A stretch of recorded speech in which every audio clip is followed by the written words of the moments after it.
Chers apprenants, en cette période de confinement, le gouvernement, à travers les ministères sectoriels de l'éducation et de la formation, vous invite à suivre vos enseignants dans des séances de rappel de cours, exercices et devoirs, matière par matière, sous la supervision pédagogique des directeurs d'enseignement et des inspecteurs spécialisés dans leur discipline. Ces rappels de cours sont mis à votre disposition à travers les radios, les télévisions et les applications web. En cette période de Covid-19, suivez les cours, faites vos exercices et continuez d'apprendre vos leçons en attendant le retour à l'école.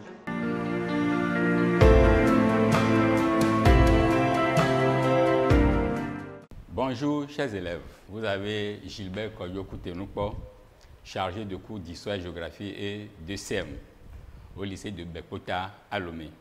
On se retrouve encore pour une séance de résumé de cours, mais cette fois-ci, ce serait un cours de méthodologie de dissertation en histoire et géographie pour les classes de première et de terminale. Alors, comment est-ce que nous allons gérer le temps? Dans un premier temps, je vais vous faire un cours de méthodologie. Ensuite, pour les élèves de terminale, je vais proposer un sujet que nous allons traiter en bonne et due forme. Et ensuite, je vais donner un sujet dont le contenu est le document accompagné des tests comme on le fait actuellement au Bac 2. Alors, la leçon du jour, c'est un cours de méthodologie de dissertation en histoire et géographie. Pourquoi ce cours-là? Vous savez, une chose est de connaître son cours et l'autre est de savoir comment restituer. Mais très souvent, vous connaissez vos cours, mais vous ne savez pas comment les rendre. Raison pour laquelle il est de bon ton qu'on vous fasse ce cours-là. Et justement, c'est pour cela que nous sommes là. Alors, quels sont les objectifs de ce cours? À la fin de la séance, vous devez distinguer ce qu'est une dissertation en histoire ou en géographie. S'approprier de la manière de préparer une rédaction de dissertation en histoire ou en géographie. Je veux dire les étapes. Distinguer les grandes parties d'une dissertation en histoire ou en géographie. Et enfin, s'approprier des conseils généraux à respecter pour parfaire une rédaction de dissertation en histoire ou en géographie. Alors, le premier élément, qu'est-ce que c'est que la dissertation en histoire et géographie? La dissertation en histoire ou en géographie est une méthode d'évaluation des élèves ou des candidats. C'est une démarche intellectuelle qui demande une démonstration. Il s'agit d'analyser un phénomène, non pas de réciter son cours. Il faut établir une démonstration dynamique en évoquant les causes, les conditions, les facteurs, les conséquences, les évolutions, les transformations d'un phénomène donné, etc. Alors, comment préparer sa dissertation? Les étapes. La dissertation est un exercice qui se traite en plusieurs étapes. La première étape, c'est une lecture répétitive du sujet pour son imprégnation. D'entrée de jeu, il faut lire et comprendre le sujet. Il est important de s'imprégner du sujet à travers ces mots-clés, bien définir leur sens. Et quels sont les mots-clés là? Je vais vous donner quelques-uns. Les mots-clés qu'on peut retrouver dans un sujet de dissertation et que vous devez chercher à comprendre sont les causes, les conséquences, les impacts, l'influence, facteurs, conditions, atouts, fondements, bases, indicateurs, limites, bornes, freins, handicaps, expliqués, etc. Et ces mots-là doivent être compris dans le sens réel. Alors, la deuxième partie de la préparation d'un sujet de dissertation, c'est la délimitation du sujet. J'entends par délimitation du sujet la fixation des bornes du sujet. Chaque sujet qui est donné a ses limites, a ses bornes. Dans un premier temps, vous devez chercher à déterminer le cadre spatial du sujet. Le cadre spatial, c'est quoi? C'est l'aire géographique concernée par le sujet.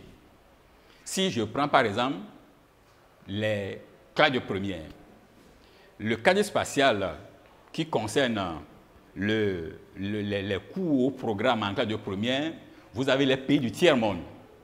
Hein? Par exemple, les pays sous-développés ou bien pays en voie de développement. Les États-Unis, si un sujet porte par exemple sur la crise de 1929, l'espace, c'est les États-Unis. Vous avez le Togo, si c'est un sujet qui porte sur le Togo français ou bien le Togo allemand. Pour les classes de terminale, l'espace, concerné par un sujet qui pourrait être posé, vous avez le Togo, vous avez le Ghana, vous avez les États-Unis, vous avez la CEDEAO. Deuxième élément, deuxième cadre, c'est le cadre chronologique. C'est déterminer l'événement et son temps. Exemple, pour les classes de première, vous avez 1914 et 1918, si un sujet porte par exemple sur la Première Guerre mondiale. Vous avez 1929, qui est un temps, si c'est la crise. Vous avez Togo sous la domination allemande, ou bien vous avez le Togo sous la domination française. Pour les classes de terminale, le cadre temporel, vous avez 1919-1920, si un sujet porte par exemple sur les traités qui ont sanctionné la Première Guerre mondiale. Vous avez 1930-1939, si un sujet porte par exemple sur les crises d'avant-guerre, par exemple la crise de la Mandchourie, la crise éthiopienne, la crise autrichienne, la crise tchécoslovaque, la guerre civile d'Espagne, la crise polonaise. Si vous avez un sujet comme ça là, qui porte sur ces événements-là, la situation dans le cadre chronologique, c'est 1930-1939. Vous avez 1939-1945. Si un sujet porte par exemple sur les étapes de la guerre, campagne de France, campagne de Scandinavie, la bataille d'Angleterre, la bataille de l'Atlantique, le cadre chronologique, c'est 1939-1945. Autre cadre, vous avez 1947 à 1953. Si un sujet porte par exemple sur la guerre froide, la crise de Berlin, la guerre de Corée, la crise de Cuba, etc.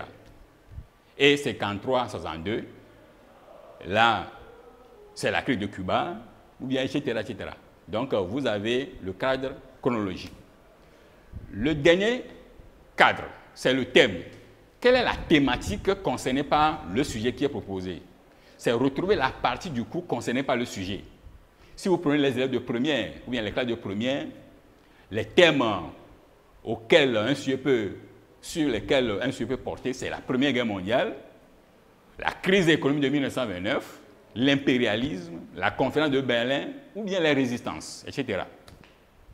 Pour la géographie, classe de première, vous avez la population mondiale. Un sujet peut porter sur la population mondiale, donc le thème, c'est la population mondiale. Vous avez la ville, la pêche, le sous-développement, l'agriculture des pays du tiers-monde, l'industrialisation des pays du tiers-monde, etc.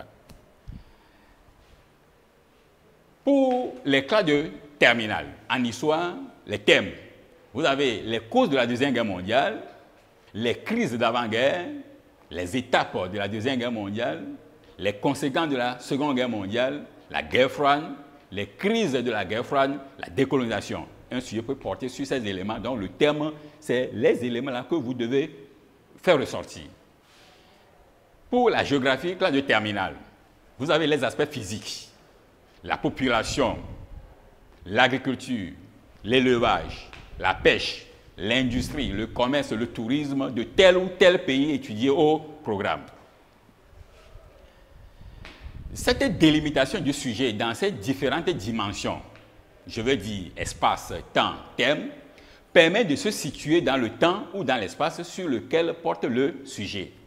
Cela permet aussi de s'orienter vers le thème, là où les parties du cours qui devra vous aider à bâtir votre démonstration. La troisième partie, la rédaction d'une dissertation en histoire ou en géographie.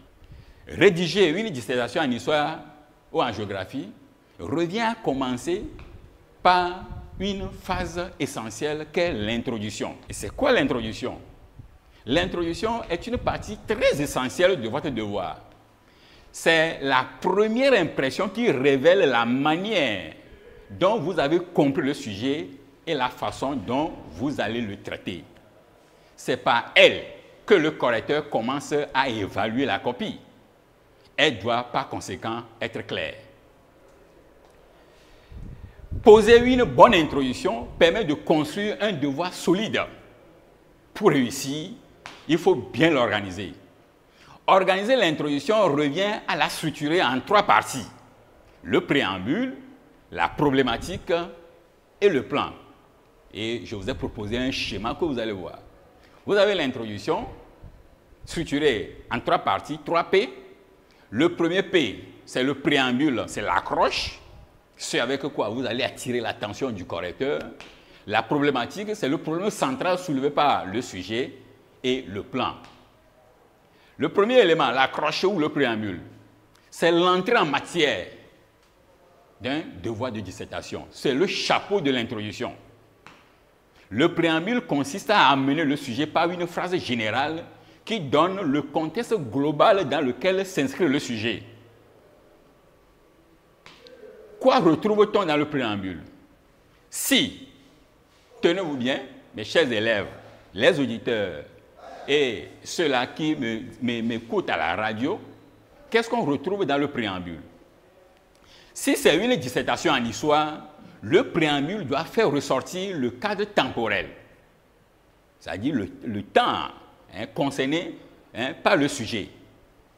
Si c'est une dissertation en géographie, le préambule doit faire ressortir le cadre géographique, c'est-à-dire le cadre spatial auquel le sujet se rapporte.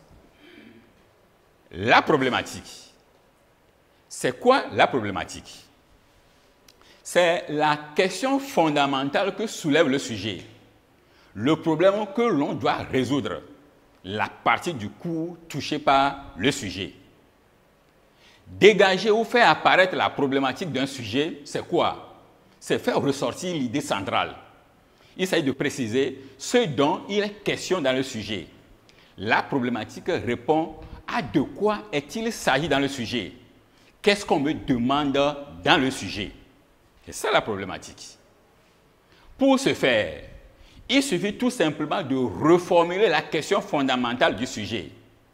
La définition de la problématique permet de préciser la façon dont vous avez compris ou bien la façon dont vous interprétez le sujet. Poser la problématique est un art. On le fait de telle sorte que celui-là qui n'a même pas lu le sujet, s'il lit votre devoir et cette partie-là, pourra savoir à juste titre de quoi il est question dans le sujet. Cette partie montre si le sujet posé est compris ou non. L'annonce du plan, la 3e partie de l'introduction. Le plan découle directement de la problématique. On adopte un plan pour organiser ses connaissances. Le plan est le guide de la dissertation. Son cheminement logique montre comment la dissertation sera traitée, le nombre de parties, leur ordre d'apparition. Le plan est comme la colonne vertébrale du devoir, puisqu'elle guide toute sa progression. Le plan fait voir l'organisation du corps du devoir, c'est-à-dire la manière dont va se dérouler le développement. Vous l'annoncez pour que celui qui vous lit sache où vous allez et quelle est votre démarche. Ainsi, le plan doit être suivi durant toute la progression du devoir. Le plan est souvent suggéré par le libellé du sujet. Mais, prenez soin, nota bene. Il faut annoncer le plan de la manière la plus simple possible. Et la meilleure façon d'énoncer le plan est de poser une ou des questions en utilisant des verbes ou adjectifs interrogatifs. Comment? Qu'est-ce qui? En quoi? Pourquoi? Un plan sous forme de questions sert de fil conducteur pour faire le devoir.